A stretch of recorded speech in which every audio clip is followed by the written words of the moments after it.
nuestro lado siempre, en cada programa que ves, y compañía para tu crecer. Te llenaremos de amor y fe. Contigo está Dios, la esperanza que nunca se tiene que perder. Tierra de la esperanza, tierra de la esperanza.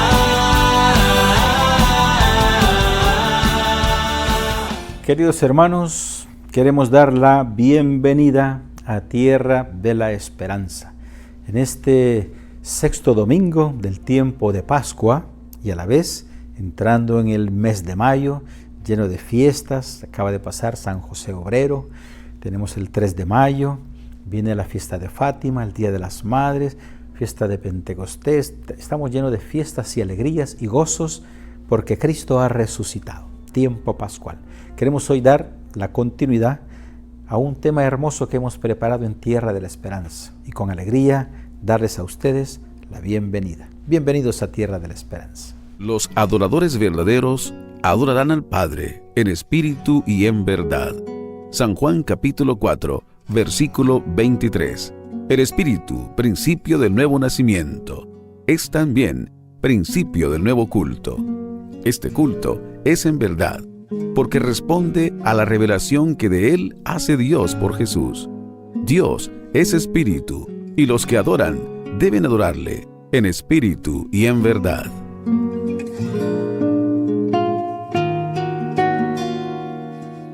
Queridos hermanos, en Tierra de la Esperanza hemos preparado un tema hermoso, propio de este tiempo también, tiempo de la Pascua, tiempo de la Iglesia, tiempo de las misiones, a través de Monseñor José Ignacio Munilla, obispo en Orihuela, Alicante, una tierra en España, una tierra llena de amor a la Virgen María, con un tema precioso, una segunda parte que queremos continuar ahora: seréis mis testigos. Este es el tema que nos ha preparado Monseñor en esta conferencia y queremos en Tierra de la Esperanza compartirla con usted.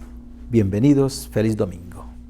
Y seréis mis testigos, creo que es bueno saber que es un versículo, una pequeña expresión, breve expresión del versículo 8 del capítulo 1 de Hechos de los Apóstoles, ¿no? Es una escena. Hechos de los Apóstoles comienza con la ascensión de Jesús a los cielos. Y entonces, antes de ascender el Señor a los cielos, se dirige a los suyos y les dice: recibiréis la fuerza del Espíritu Santo. Seréis mis testigos hasta los confines del mundo. Y son las últimas palabras de Jesús. Entonces yo voy a compartiros 6 claves para ser verdaderos testigos.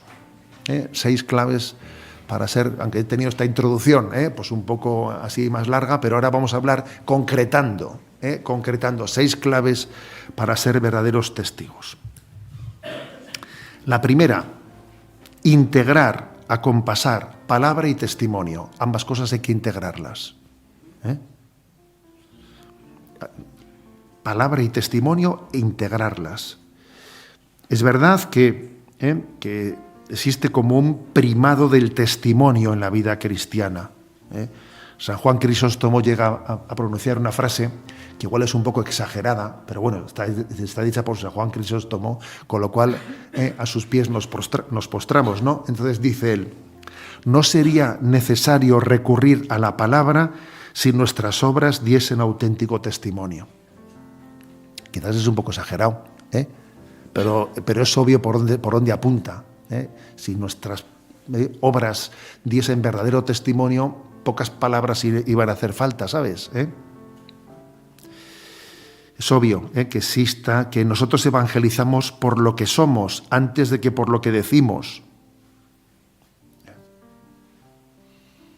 Los signos que acompañan la palabra muchas veces son la llave de la evangelización.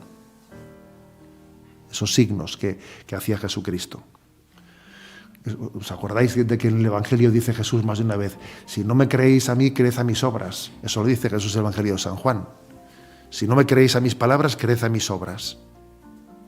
Claro, Jesús está subrayando que está haciendo signos para que el mundo crea, ¿no?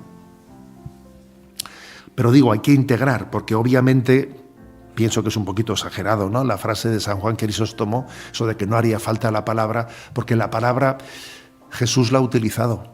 A ver, más santo que Jesús no habría nadie, obviamente, y Jesús utilizó la palabra y predicó a tiempo y a destiempo, y entonces la revelación vino por la palabra. Luego la palabra, no, el testimonio no suple la palabra, sino más bien lo que hace es abonarla para que la palabra sea fecunda. Entonces Jesús se reveló a través de la palabra, ¿no? Por lo tanto, primer punto es integrar palabra y testimonio. Segundo, una vida íntegra en la que se equilibren todas las dimensiones, ¿no? Una vida de integridad, porque tenemos el riesgo de que cada uno subraye un aspecto de la vida olvidándose de otros. Igual tenemos el riesgo de que yo me he especializado en esto y de los otros temas en eso no entro, se lo dejo para otros. Un momento, en la vida, cuando tú quieres ayudarle a alguien, lo que no puedes estar al final es diciendo, yo te ayudo solo en esto, para esto otro, vete a donde otro. A ver, cuando hay que ayudar a una persona en el primer momento, tienes que responder íntegramente a su necesidad. De alguna manera, pues mira, evangelizar es difundir buenas noticias como si fueses periodista, es defender la verdad como si fueses abogado, pues es salvar vidas como si fueses médico, es enseñar como si fueses profesor, y yo qué sé, pues es acompañar a las personas, escucharlas como si fueses psicólogo. O sea que un poco tienes que hacer de todo, ¿sabes? Un poco tienes que hacer de todo, tienes que tener una cosmovisión en la que responda a todas las dimensiones de la vida. Luego ya vendrán los especialistas, por supuesto, ¿no? Pero creo que ser testigo de Cristo de alguna manera supone responder a la integridad de las necesidades del hombre. Y un poco periodista tienes que ser, y un poco psicólogo también, y un poco teólogo, y un poco filósofo. O sea, tienes que ser un poco de todo. No sé si sabéis cuál es la definición de especialista que dicen por ahí, ¿no? Dice, especialista es aquel que sabe cada vez más de cada vez menos. A ver, señor especialista, pues usted a mí no me ayuda. ¿Me explico? No me ayuda. O sea, hay que tener una cosmovisión de las cosas. Hay que tener una cosmovisión que luego, claro que vendrán las especialidades, pero uno tiene que tener una cosmovisión conjunta del mundo, si no, El Papa Francisco, hablando de la vida consagrada, les decía, ¿no? Hay 4 dimensiones que tenemos que integrar. Decía, la espiritual, la intelectual, la apostólica y la comunitaria. Curioso esto. Espiritual, intelectual, apostólica y comunitaria. Porque si uno se dedicase únicamente a una de ellas, es un peligro. Él lo dice por la vida consagrada. Pero bueno, como he dicho anterior lo de los obispos, aquí todo es aplicable, ¿sabes? Todo es aplicable. Dice, espiritual, intelectual, apostólica y comunitaria. Imagínate que uno se dedicase únicamente a lo espiritual. Pues caería en un pietismo espiritualista que no es capaz de responder al sufrimiento del mundo. Imagínate que otro se centrase en lo intelectual, que también los hay. Pues que es un intelectualismo que está todo el día metido ante libros e incapaz de iluminar la crisis de este mundo.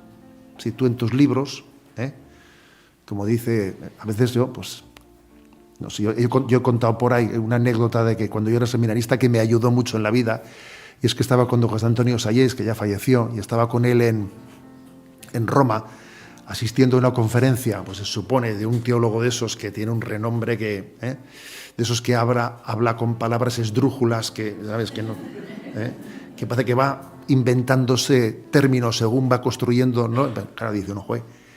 Y estábamos allí escuchando la conferencia, había mucha gente, y era un lenguaje, Y entonces yo me acerqué a don José Antonio Sayés y le dije al oído, no estoy entendiendo nada. Y él me dijo, tú tranquilo, que yo lo estoy entendiendo todo y no está diciendo nada. Entonces, a ver, que eso también ocurre. O sea, que a veces es un intelectualismo que en el fondo te está desconectando de la gente. Pero bueno, tú crees que con ese discurso vas a iluminar a las dudas de la gente de hoy. Estás haciendo el tonto, vamos. Publica tu libro, ¿vale? A ver. Eso también ocurre. Entonces, dice el Papa, espiritual, intelectual, apostólica. Si uno se dedica solo al apostólico, va a caer en el típico activismo. Va a caer en el activismo y se va a quemar. Porque claro, una mera acción apostólica, sin formación, sin vida espiritual, se va a quemar. Y lo cuarto dice, espiritual, intelectual, apostólica, comunitaria. Uno que se dedique solo a cultivar la vida comunitaria, pues va a vivir en una burbuja. Va a vivir en una burbuja. Va a vivir en una iglesia de puertas cerradas. Pero es que tenemos que tener las puertas abiertas. Es que tenemos que salir al mundo. Luego, por esto, esta segunda clave que estoy subrayando es la importancia de tener una visión integral de las cosas. Uno tiene que responder un poco, tienes que ser chico para todo, o sea, no puedes estar diciendo esto a mí no me va. Os decía antes que un poco psicólogo, un poco filósofo, un poco teólogo, un poco médico, un poco periodista, tenemos que ser todos. Tercera clave, la tercera clave para ser verdaderos testigos. La oración y nuestra vida interior, nuestra vida de fe. A ver, Jesús predicaba por el día y de noche rezaba. Toma. Entonces, no podemos ganar nosotros las almas, no podemos llevar adelante la evangelización. Tenemos que obtenerlos de Dios y para Dios. Yo, para ser pescador de hombres, tengo que obtener esas almas de Dios y para Dios. Todos los métodos de evangelización están vacíos si no están sustentados en esa oración profunda. Dicho de otra manera, ¿no? La evangelización es vivir en la escucha y hacerse voz del Padre. Vivir a la escucha y hacerse voz. La evangelización se hace de rodillas. Y el riesgo del activismo, de confiar demasiado, ¿no?, en los medios humanos, en las estructuras, siempre está al acecho. O sea, es decir, que querer ser fecundos es un deseo legítimo, qué bueno, pero el Evangelio tiene sus propias leyes de legitimación, ¿sabes? Es como si el Evangelio te dijese, serás fecundo si guardas celosamente tu condición de ser siervo de Dios, humilde. Serás fecundo si armonizas con diligencia pues, tu conciencia de pequeñez, de que no soy nada y me pongo en manos de Dios. Si te convences de que tienes que entregarte al trabajo apostólico sabiendo que uno es el que siembra y otro es el que recoge. Tú haces lo que está en tu mano y luego Dios sabrá eso, el fruto quién lo va a recoger. Eso es importantísimo. Como no tengas eso claro, Dios no te va a bendecir. Por eso, ¿no?, podríamos decir que la fecundidad en nuestro apostolado no viene, fijaros, sino de conformarnos a la lógica de la cruz. La lógica del amor a fondo perdido y de olvidarse de nosotros mismos y darse a los demás. De ahí viene la fecundidad. Si alguno busca otro tipo de parámetros, se va a equivocar. Por eso es tan clave que es la tercera clave de ser testigos, la vida espiritual intensa, o conformándonos en la oración con la cruz de Cristo. Que la oración a mí me conforme con la oración de Cristo, con la cruz de Cristo, ¿no?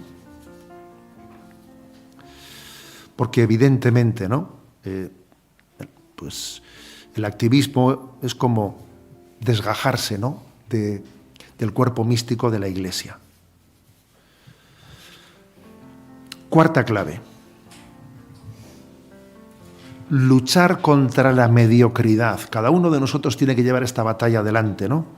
Tiene que llevar esta batalla. Cuando pactamos con la desolación, nos hacemos incapaces para la evangelización. Es muy llamativo ver cómo Jesús resucitado se presenta y dice, alegraos, no temáis. O sea, Jesús es curioso que está levantando el ánimo siempre.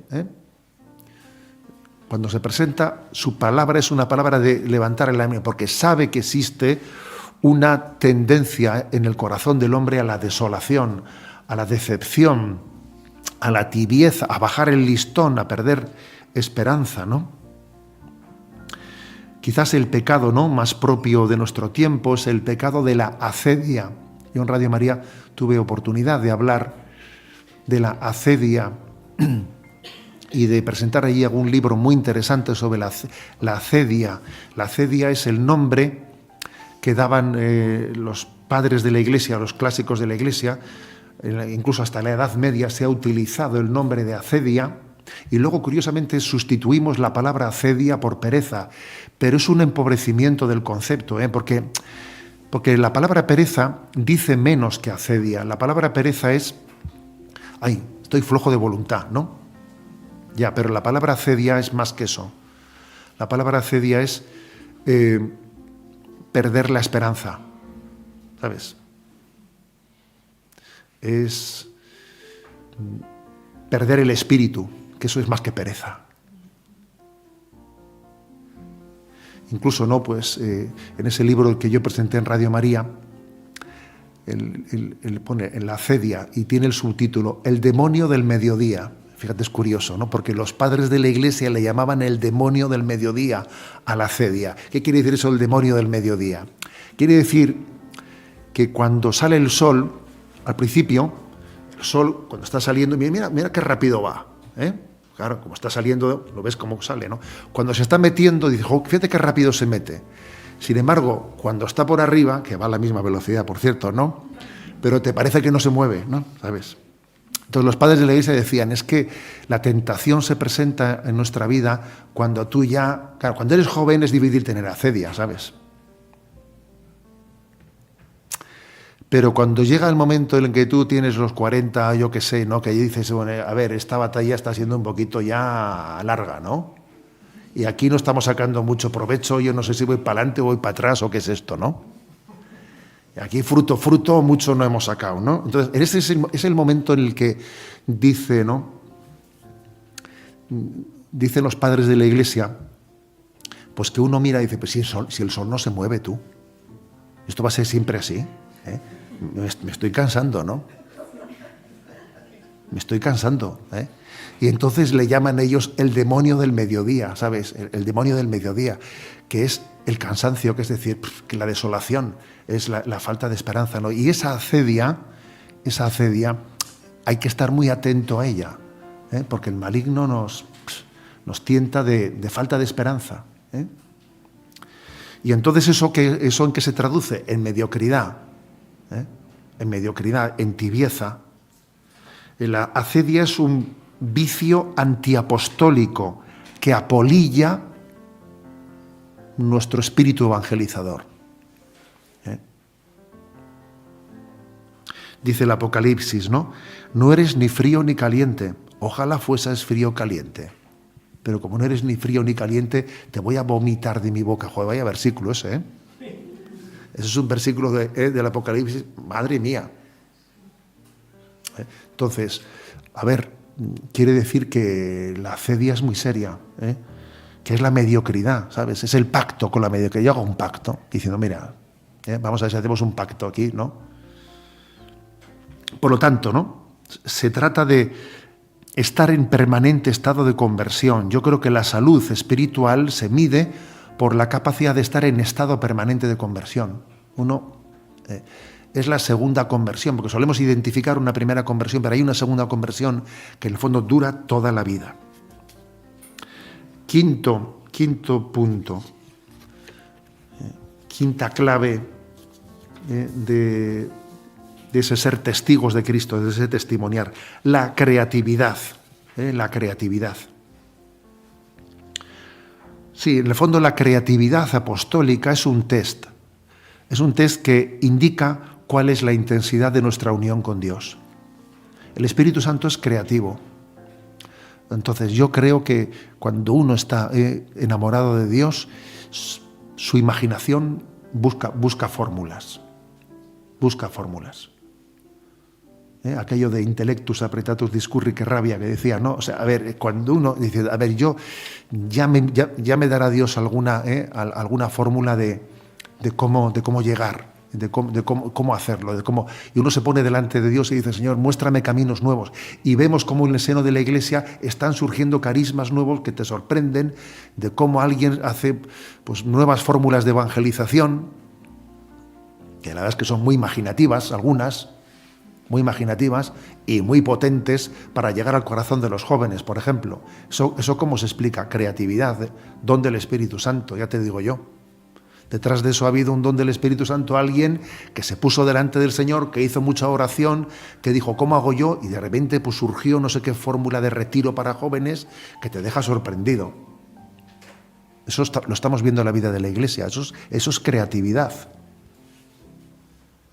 Entonces, la nueva evangelización requiere evangelizar la sensibilidad, porque la gente no tiene esa sensibilidad. Entonces, como hace falta evangelizar la sensibilidad, hace falta una creatividad para buscar fórmulas de hacerlo.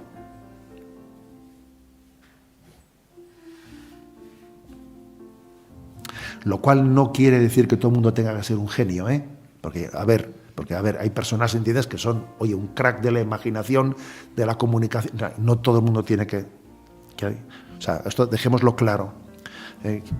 Yo creo que, vamos, lo dije, si no me equivoco, esto en la charla que di en el congreso anterior, que le escuché a Angela Merkel, en la que fue presidente de Alemania, le escuché decir que no todos los liderazgos están ligados a personas carismáticas, sino que también hay liderazgos efectivos. Hay gente que está escondida detrás, pero que de una manera escondida y no brillante, para entendernos, y no brillante, hace que las cosas sean efectivas. Que las cosas sean efectivas. Que ser líder no consiste en brillar, sino ser efectivo. Que eso es bueno subrayarlo, ¿sabes? O sea, la quinta clave es la de la creatividad. Y la sexta.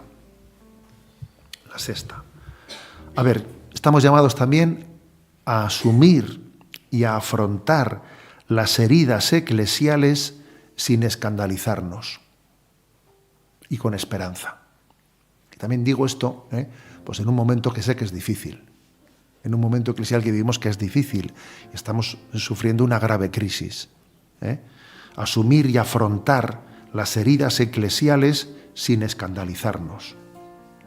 Porque vivimos un momento difícil, y claro, y el riesgo, por ejemplo, de que el sínodo alemán pues haga daño al sínodo general de la Iglesia, pues es grande, es un riesgo grande, pero tenemos que ser conscientes de que en la vida de la Iglesia el maligno, que odia profundamente a su Iglesia, siempre ha intentado dañarla, siempre, ¿no? Ahora, está claro cuál tiene que ser nuestra actitud. Nuestra actitud tiene que ser tener también una capacidad crítica, que no criticona, una capacidad crítica, no escandalizarnos y saber y no dejar y no perder el norte. Aquí he traído un párrafo que le escuché, que le leí a Bantuan, fijaros el famoso cardenal que ya es beato, si no me equivoco, ¿no? Es beato, aquel obispo vietnamita, en una entrevista que le hicieron en la revista 30 días, dijo lo siguiente: a la persecución le ha seguido la indiferencia, incluso una cierta pérdida de identidad de la Iglesia. Porque ahora él decía, mira, a mí más miedo me da lo que pasa aquí en Occidente que lo que me pasó a mí en Vietnam. Que, bueno, allí te metían en la cárcel, pero bueno, estaba claro quién era el perseguidor y el perseguido, ¿sabes? Entonces dice, a la persecución le ha seguido algo peor, la indiferencia, incluso cierta pérdida de identidad de la Iglesia, con el peligro de llegar a convertirse en un subgénero de la Cruz Roja, decía, una organización filantrópica. El enemigo más poderoso, más peligroso para la obra apostólica siempre está dentro. Quien traicionó a Jesús fue Judas, no los romanos, Entonces, fíjate, o sea, ojo con Bantuan diciendo esto, que ha estado en la cárcel fielmente sufriendo la persecución decenas de años. Y te dice, ojo, que el enemigo de la Iglesia fue Judas y no son estos que me han metido a mí en la cárcel. O sea, luego también nos llama a estar en vela.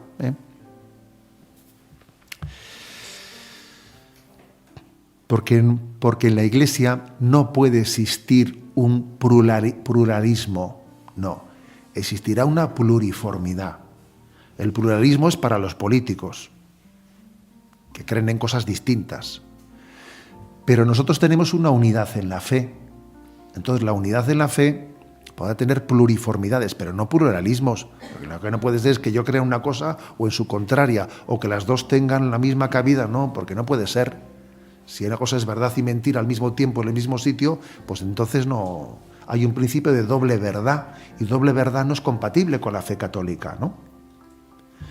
Entonces, el único pluralismo admisible, y esta es una frase del Papa Francisco, el único pluralismo admisible en la Iglesia es el de la misión apostólica recibida y compartida. Esta construye la unidad, nos hermana.